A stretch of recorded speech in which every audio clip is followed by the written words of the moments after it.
মুস্তাফা জানে রহমত কালাম ও সালাম।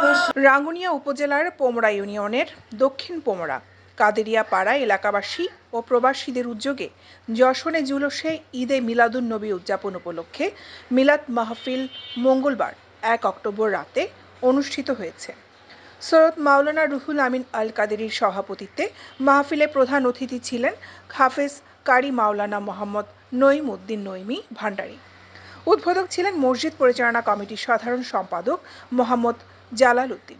ধর্মীয় আলোচনা করেন মাওলানা মোহাম্মদ সোলাইমান আল রিজভী, মাওলানা ফজল আহমেদ আল কাদেরী, মাওলানা মোহাম্মদ কামাল উদ্দিন আল কাদেরী, সৈয়দ মাওলানা শহীদুল আমিন মুরাদ আল কাদেরী।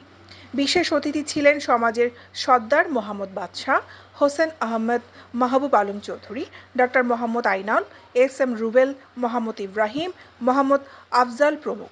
শেষে মিলাদ, কিয়াম ও মোনাজাতের মাধ্যমে বিশেষ দোয়া করা হয়।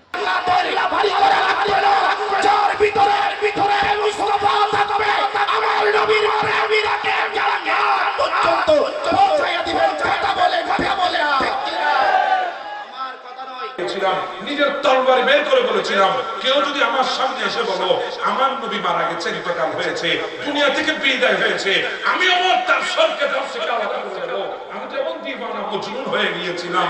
আর সে সময় তুমি আমাকে সালাম দিয়েছো, আল্লাহর কসম আমি তো কানে শুনি নাই। যদি দিয়েছো তুমি বলছো তাহলে সত্যই দিয়েছো।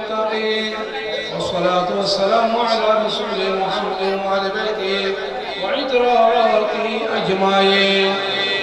ربنا ظلمنا أنفسنا وإن لم تغفر لنا وترحمنا لنكونن من الخاسرين.